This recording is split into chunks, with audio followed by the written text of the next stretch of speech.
Okay. Welcome to today's class.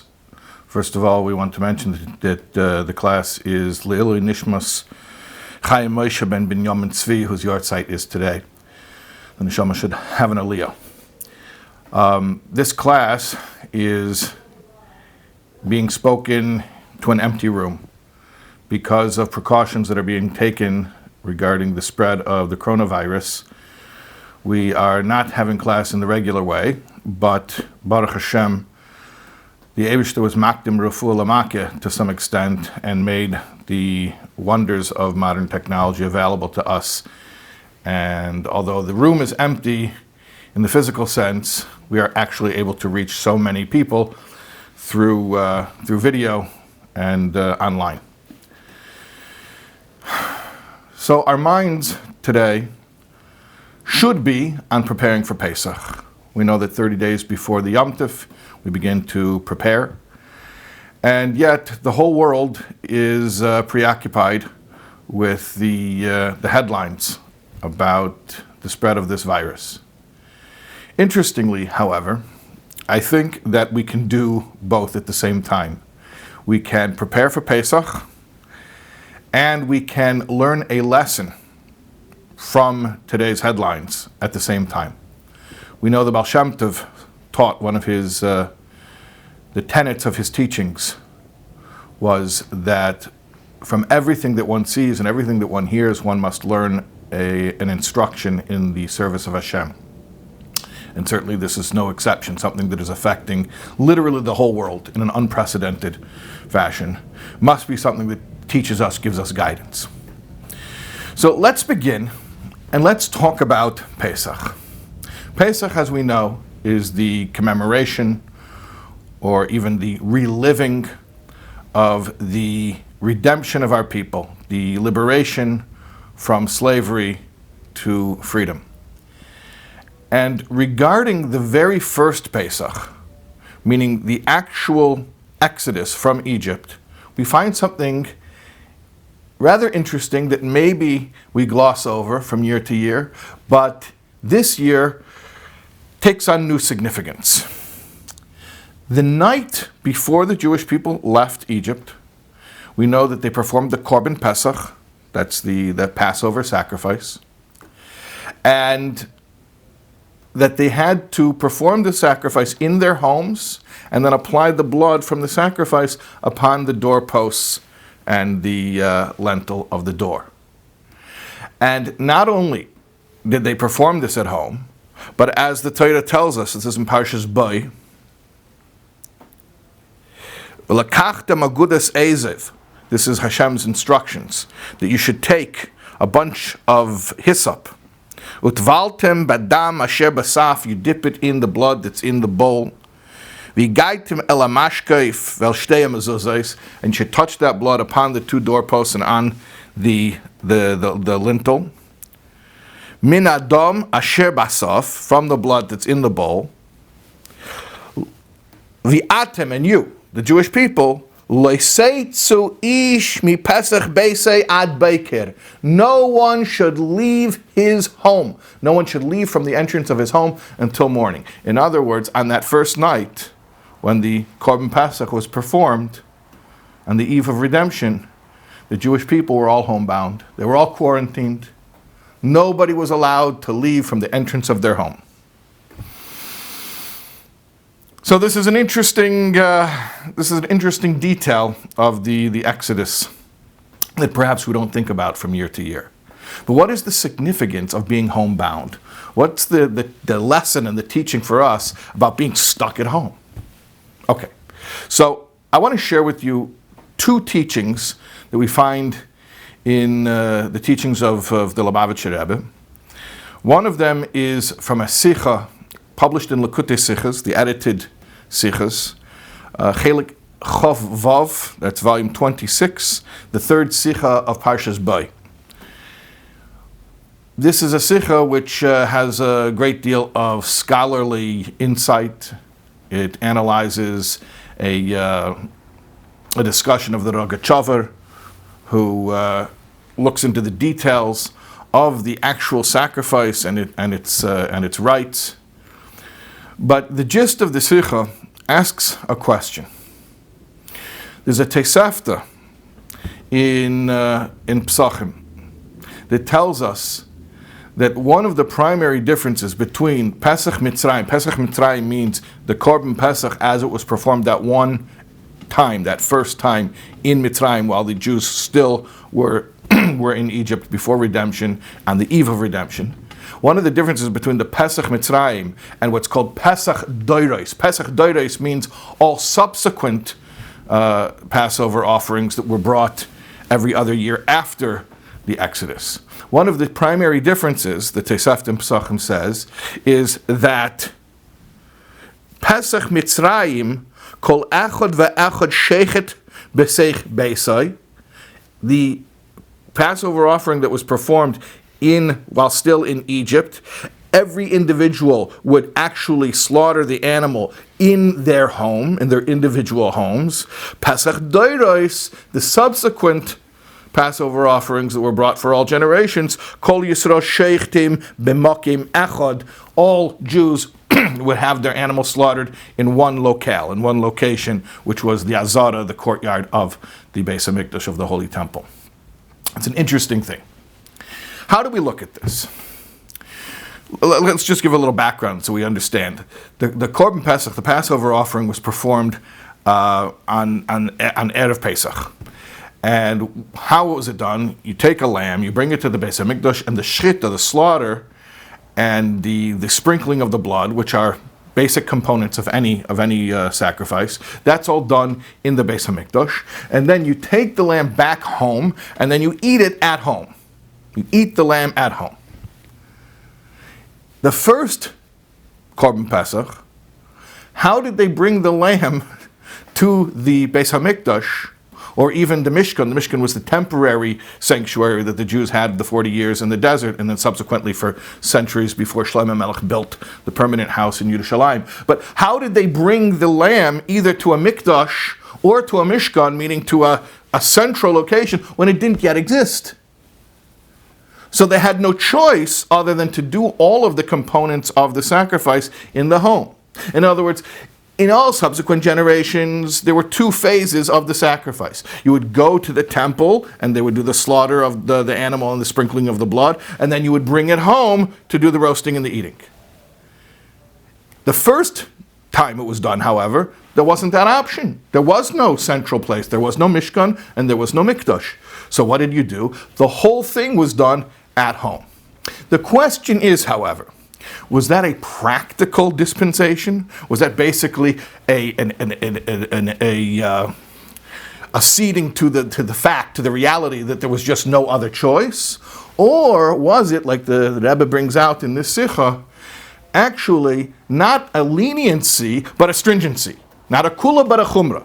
In other words, the fact that all parts of the sacrifice had to be performed at home, in the home, wasn't a dispensation. It was actually, for that year, part and parcel of the laws governing that sacrifice. In other words, so that if it hadn't been done that way, it would not have been, one would not discharge one's obligation, one would not be doing one's duty according to the parameters of the mitzvah.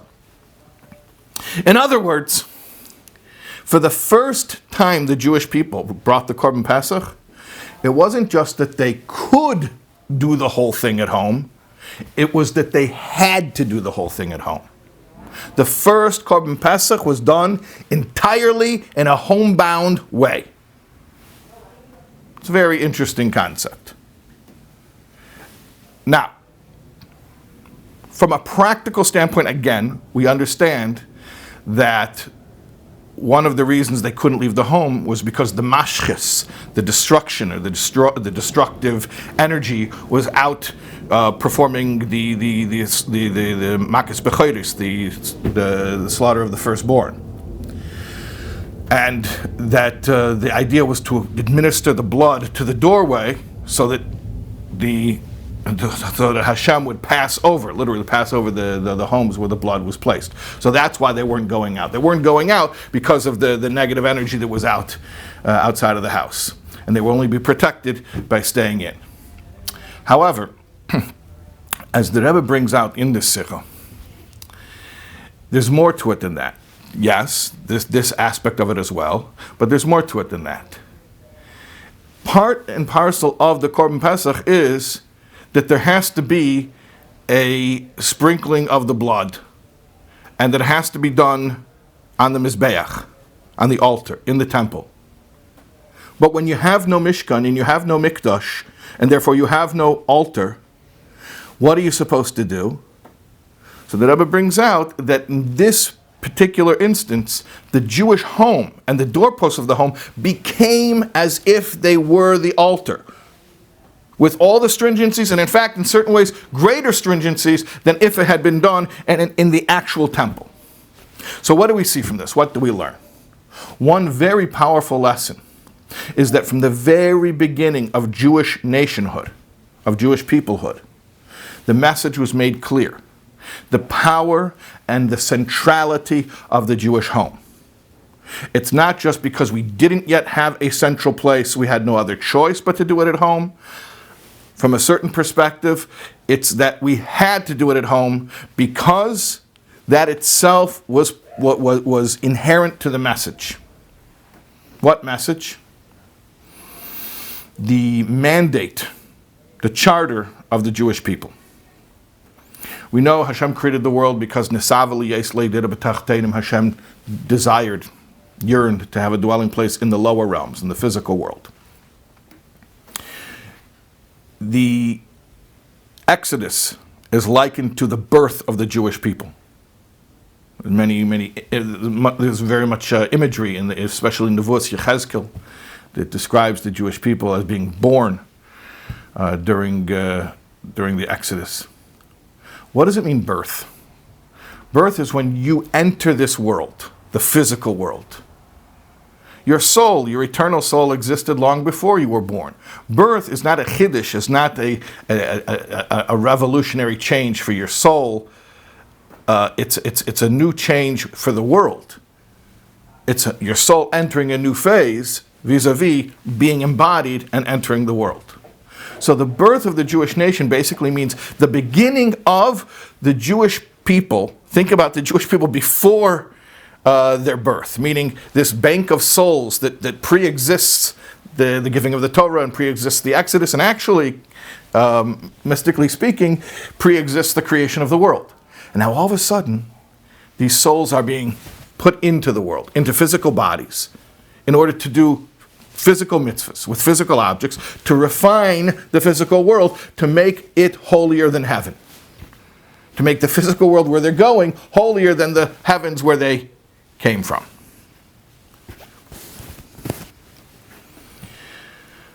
How can we make a statement that the purpose of life, the purpose of embodiment, the purpose of being here in this world is to make the world a better place? Not through going out to a central place outside of one's day-to-day life or outside of one's home, but to the contrary, by bringing all the spiritual energy into the home, by putting the focus into the nuclear family. As it says regarding the Korban Pesach, that it was se lebayis, a sheep per household. And Rashi explains very clearly, it doesn't just mean that we're talking about a family like a base oves, like it says earlier in the pasuk, an extended family, but we're talking about the nuclear family. We're talking about the family that lives under one roof. That the whole point of the Korban Pesach, the first Korban Pesach, was to put the focus on the nuclear family. That means the family living under one roof, and to show that that is the focal point of everything. Put it very simply. There was once a visitor who came to 770 Eastern Parkway, and he was underwhelmed. Why? Because it wasn't so fancy. And he asked the Rebbe's chief secretary, Rabbi Chadukov, why is it like this? Why don't you make it nicer? Why don't you make it more grandiose? And Rabbi Chadukov quickly thought of a parable or an allegory. He says, have you ever been into the big skyscrapers in Manhattan? So the guy says, yeah, sure. He says, you've been up to the top floor where they have the penthouse, the fancy apartments on the top of the skyscraper where the rich people live. Yeah, okay. He says, how do they get heat all the way up there? There's a system that brings heat up there. Where does the heat come from? It comes from the basement. Now down in the basement, there's a boiler room. Have you ever been in the boiler room? The boiler room's not pretty. So, but if it wouldn't be for the boiler room, the heat wouldn't reach the penthouse. So he says, welcome to the boiler room, right? You're asking why it doesn't look fancy here.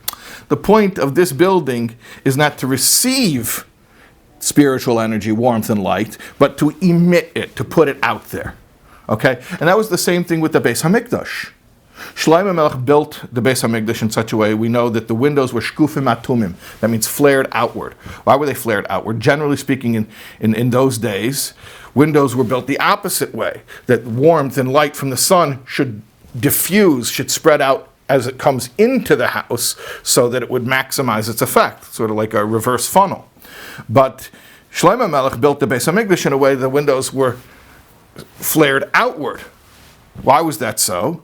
Because the point of the Beis HaMikdash was not to bring light in, but to put light out, sort of to be a boiler room. So here's the question. What's the point of a boiler room without rooms, without offices and apartments in the building to send its heat to?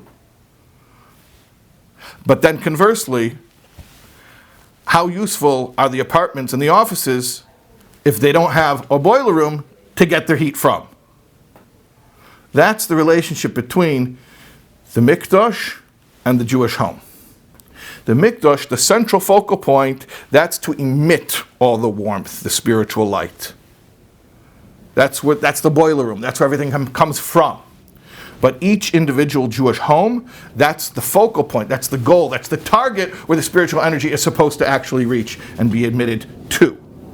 And we see this from the very beginning when Hashem told the Jewish people to build a sanctuary. He said, Asli mikdash, make for me a sanctuary, v'shechanti b'seicham, and I will dwell within them. Why not b'seichai, within it, within the sanctuary? Because, like the commentaries explain, it means b'seicham, within each and every individual Jew.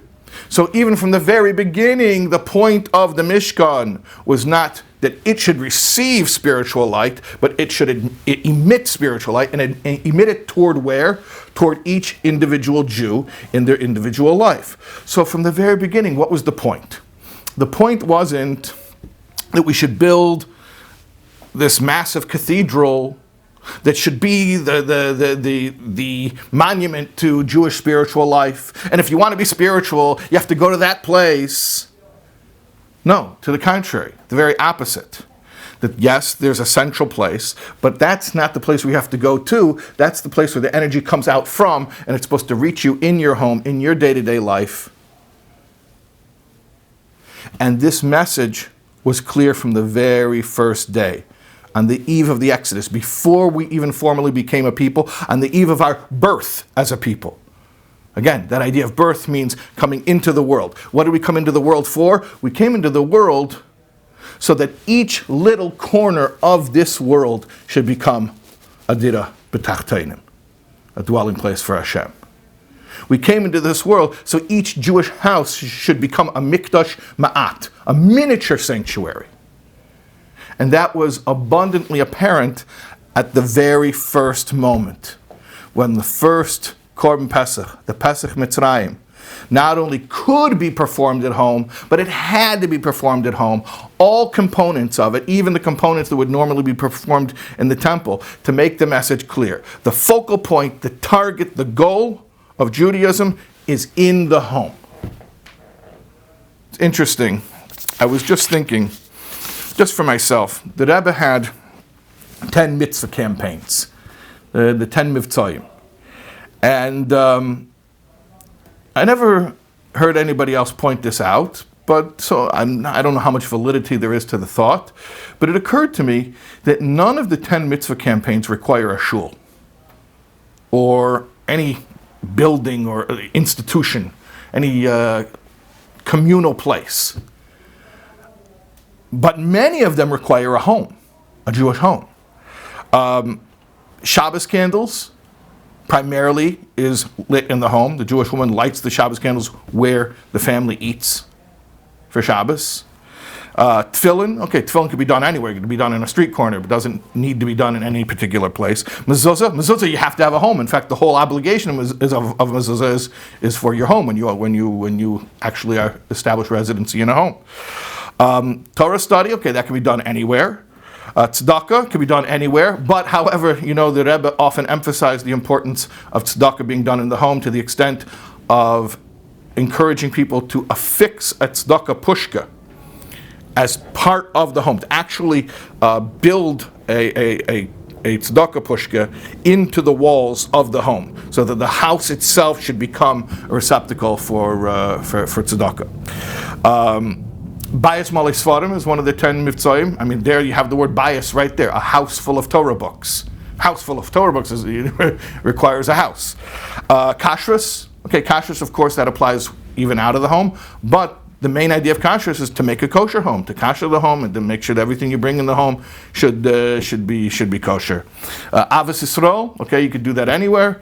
Maybe in the home is the hardest place to do Avos Yisrael, but that's another class for another time.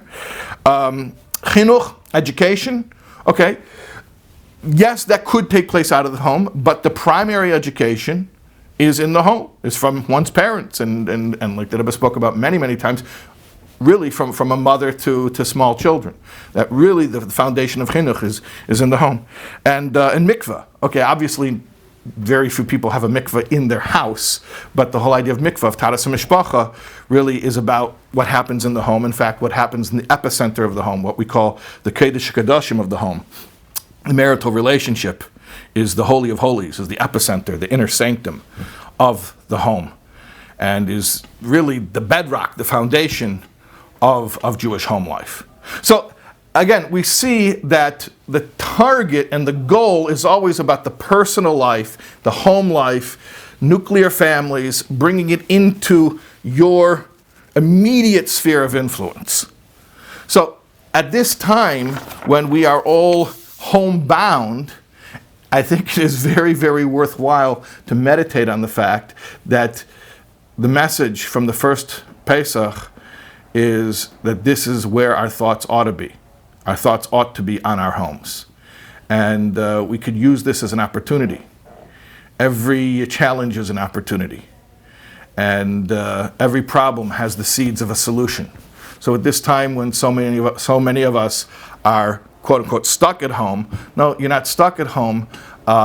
You have an opportunity to refocus and recalibrate how much attention should really be paid to the spiritual health of the home, and to remember that that's really the goal of everything Jewish we do. The birth of the Jewish people, the coming into this world of the Jewish people is about keeping our focus on what we can do in our homes. So that's one thought.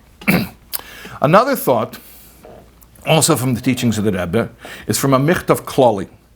Michtav Klali is a general letter, a pastoral letter that Rebbe wrote several times a year. Letters that were addressed to the entire Jewish people. Very often, one of those letters would be written on Yud Aleph Nisan, the Rebbe's birthday, and would usually have a Pesach theme, being in the days right before Pesach. So the Michtav Klali of Yud Aleph Nisan, Tafshin Chav Daled, 5724, which you can find. The easiest way to find it is if you have the Haggadah, the Rebbe's Haggadah, that is in the 2-volume set. So in the second volume, they have all of the general letters for Pesach from all the years.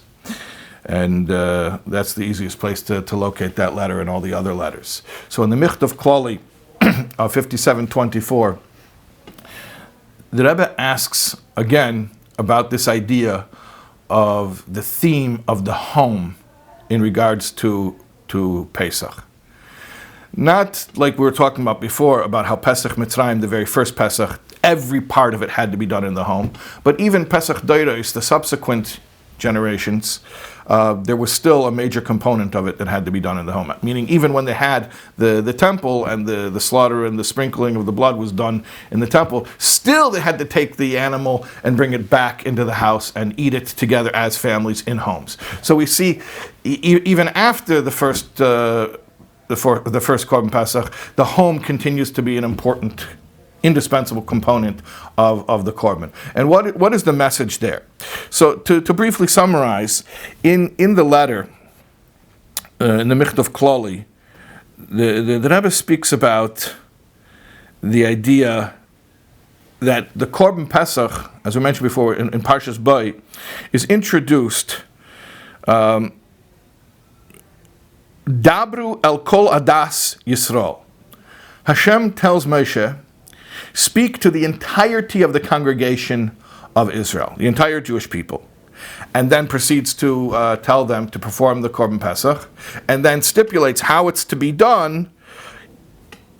V'yikachu lahem, they should each take each individual, se leves aves, a sheep for each family, se laboyes, a sheep for each household. So it's an interesting juxtaposition. On one hand, the verse starts and says, Dabru al kol adas Yisrael, speak to the entirety of the congregation, the entire Jewish people. But then the verse ends and says the actual application of the mitzvah is se leves aves, a sheep per family, se laboyes, a sheep per household. What do we see from this?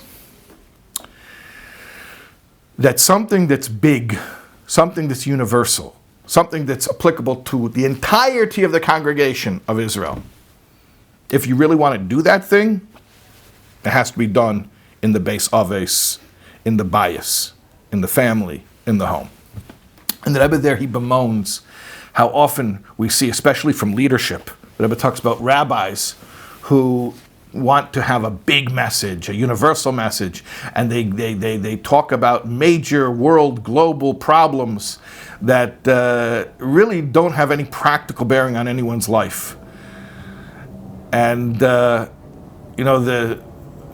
say there was once a young man, he got married during Sheva Brachas. He was, he was newly married. He was seeing that marriage is a little bit more tricky than he understood. So he was in shul, he went over to an older guy. The guy had been married for, 30, 40 years.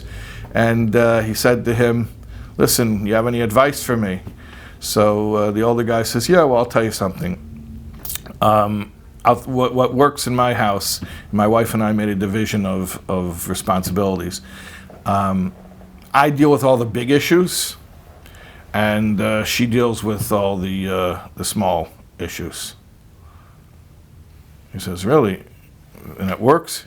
He says, yeah, thank God. 35 years of marriage hasn't yet been one big issue. Every truth has a little joke. Big issues are very interesting in theory. But in real life, did they really come up? Did they really occur? What is real life? Real life is a bunch of little issues, quote unquote, little issues. But it's the little issues that make or break everything. Because those are the things that we actually have control over. Those are the things that actually constitute our life.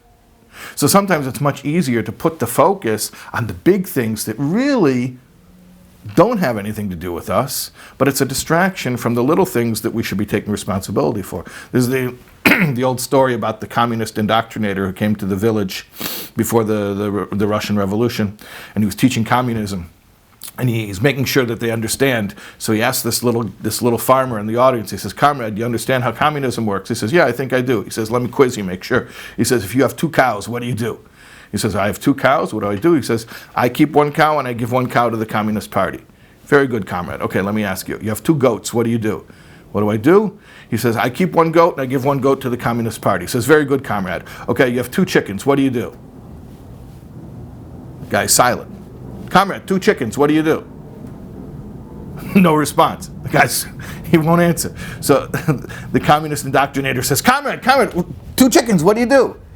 He says, let me think for a second. He said, the communist says, I don't understand. When it came to 2 cows, right away you're ready to give away a cow. When it came to 2 goats, right away you're ready to give away 1 goat. Now 2 little chickens and you're hesitating? What's the difference here? He says, you want to know the difference? I actually have 2 chickens. When it's talking about giving away a cow that you don't even have, okay, no problem, I'll give it away. A goat that you don't have, I'll give it away. When now you're talking about chickens, now you're getting personal. I actually have chickens, right? So what's the idea here? The idea is that sometimes we distract ourselves from being effective, from being most potent, by trying to take on issues that are way beyond us. And instead, how could we be more powerful and more effective and influential by focusing on the little things? A lot of times we can, unfortunately, many of us can relate to this, that we're so busy with the world that we fail to tend to our own backyard. And this is a message of Pesach. A message of Pesach is that in order to be universal, it has to be specific. In order to be global, it has to be local. You want to change the world? Start by changing yourself. Focus on you, your family, your immediate sphere of influence. This is the lesson each year on Pesach. Especially in a time like this, in a situation as we are in right now, I think this takes on very poignant meaning for us. That we have now an opportunity to really, really change the world. How? By being forced to focus on the family. This is a time where our kids can remember being cooped up in the house with their parents whose nerves are frazzled, and they'll look back on this weird 2 weeks, hopefully it'll only be 2 weeks, or however long it'll be, and they'll say how stressful it was. Or our children will look back on this time and they'll say, wow, it was really weird, and we hope it doesn't ever happen again, but it was, in a certain way, it was kind of nice. The family was bonding, and we got to know each other again, and we connected with each other. And, it's really up to us, the adults, to set that tone in the house that we're cherishing the opportunity. Obviously, we want everyone to be healthy, and we don't want a situation that's negative to have to force us into our homes. But in truth, based on what the Rebbe is saying here about the lesson of Pesach, we should have anyway focused on the home because Pesach is coming. But it's neither here nor there at this point how it came to be the situation. The fact of the matter is this is the current situation, and we should embrace that aspect of it as a time for refocusing on the home, which is the place where we are most powerful. Not just in an immediate sense, but ultimately by ripple effect on the whole world. You want to change the world, change yourself, change your family, put the focus on the home. Okay. So those are just a couple of thoughts regarding Pesach and the current situation. I also, in the few minutes remaining, I just wanted to touch upon a couple of other thoughts that are applicable to our times. We know that the virus can be transmitted even by people who do not feel sick. That's one of the things that they're telling us, is you have to practice social distancing even if you don't feel sick, because you don't know if you're a carrier. You don't know if you're infecting others. First of all, you might not find out till much later that you were infected, or you may never find out because some people's symptoms are so mild. It's a very interesting concept here. You don't know whom is being affected by you. It's a very interesting idea. You don't know whom is being affected by you.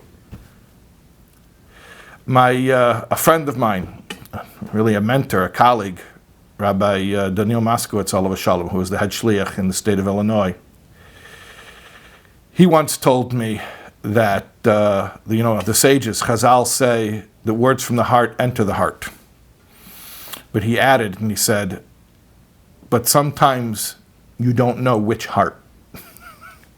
Words from the heart always enter the heart, but sometimes you don't know which heart. And he actually had a whole story that he used to tell. I heard him tell the story on a number of occasions. A story about having to go to the hospital with his wife on Erev Shabbos in a very bad neighborhood in Chicago, and running out of gas. And he thinks maybe even somebody siphoned the gas because he thought the tank had been full the previous day. And so anyways, he was stuck there in this very bad neighborhood, and he had to walk to the gas station. And so he's walking to the gas station, and finally he saw a police officer which he was relieved to see a police officer in this neighborhood, and he asked the police officer if he could help him. The police officer didn't even want to get out of the car. He just told him, keep walking, the gas station's in 6 blocks. So finally he got to the gas station, and the guy's behind the big bulletproof glass. The guy doesn't even, the guy at the gas station. So he says to him, can I buy some gas? Sure, you have a gas canister. He says, no, I don't have a canister. Oh, no, okay, fine, maybe I'll go to another gas station. Where's the next gas station? He points to him 6 blocks down, another 6 blocks. He doesn't want to walk in this neighborhood anymore. So he starts rummaging through the trash, and he finds a big orange juice, like a plastic orange juice canister. And he's going to put the gas in the orange juice canister. And as he's doing this, a car pulls up, and this guy pulls up, and he's looking at Rabbi Moskowitz, and he asks him, hey, what's going on? And he's like, I ran out of gas, and I don't have a canister, and I'm putting it in this orange juice bottle. So the guy says, you need a ride back to your car? Come on, get in. It's a big mitzvah. So it's not a very Jewish neighborhood. The guy doesn't look very Jewish. Rabbi Moskowitz asks the guy, he's like, are you Jewish? The guy laughs. He says, do I look Jewish? Come on, man. Get in the car. Let me do a mitzvah. So he's thinking to himself, what's more dangerous, getting in the car with this stranger? I mean, he seems nice, but it's a bad neighborhood and he's a stranger, or walking back 6 blocks, So he decides he'll take his he'll take his chances, and he goes with the guy. And as they're riding, a little 30-second ride back to the car, so he says, where do you know a mitzvah from? How do you know a mitzvah? So the guy says to him, he says, you're Chabad. He's like, yeah, how do you know Chabad? So he says, when I was younger, I went to college on the East Coast, and I had a Jewish roommate. And every Saturday morning, the Chabad rabbi would come knock on the door to get my roommate. And I used to apologize to the rabbi, and I would say, you know what, I'll come. What you need my roommate for? He told him a quorum, we need 10 in order to pray. He says, I'll come. He says, oh, that's so nice of you, but I need a Jewish person to come. So he said, I always felt bad I couldn't help him, but the rabbi was so nice, and he told me, look, you'll help in other ways. And so I saw a way to help. So, this is my way of helping. I couldn't be part of that, the minyan every Saturday morning, but, you can help in other ways. So this is my way of helping. So, here we are. Here's your car. Okay. So Rabbi Moskowitz, on the drive home, he's telling his wife about the mitzvah man who gave him a ride and who was trying to help out in the way that he could help out. And he says, the amazing thing is, there's some shliach at some campus on the East Coast who has no idea that years later, the roommate of the guy who never came to minyan was affected so deeply to the extent that he's going around and doing mitzvahs. So that's what Rabbi Moskowitz said. Words from the heart enter the heart. We just don't always know which heart. It's an incredible lesson for us. We go around and we're affecting people all the time, and we don't even realize it. We don't know that we're a carrier. But in this case, a carrier for something good. So we should learn from the virus that if we could be a carrier for something negative and transmit it without even knowing that we're doing so, how much more so, as we know our sages tell us, that meruba midat tova, that the good aspect is abundantly, disproportionately greater than the midah peronis, than the negative or destructive aspect.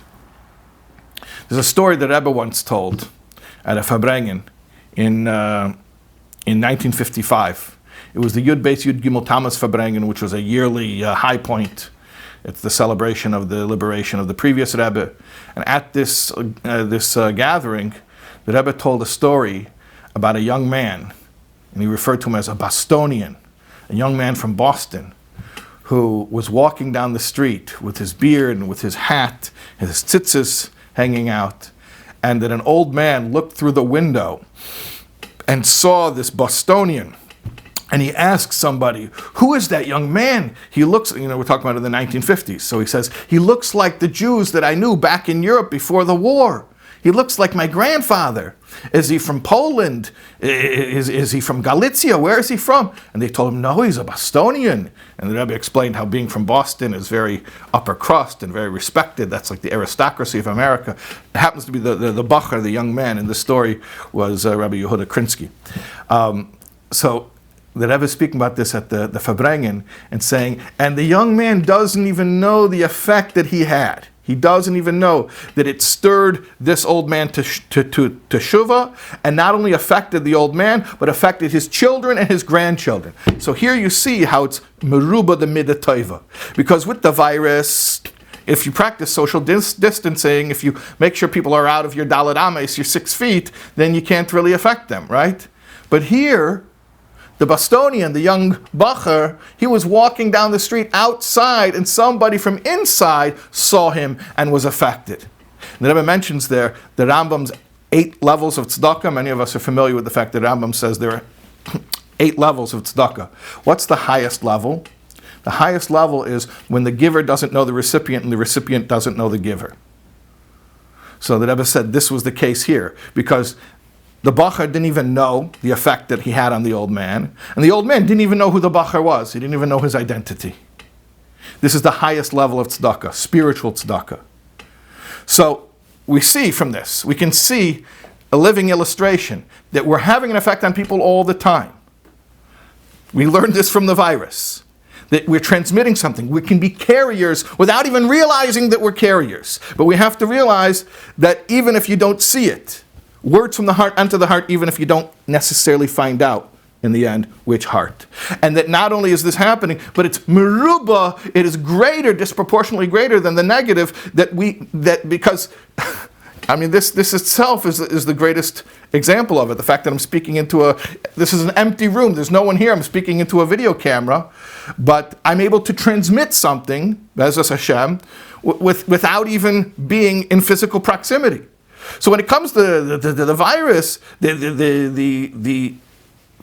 a limit to how far we can reach. When it comes to positive things, Torah and mitzvahs, giving encouragement and positive direction, according to Torah, there's no limit, and we don't know how much influence we're having.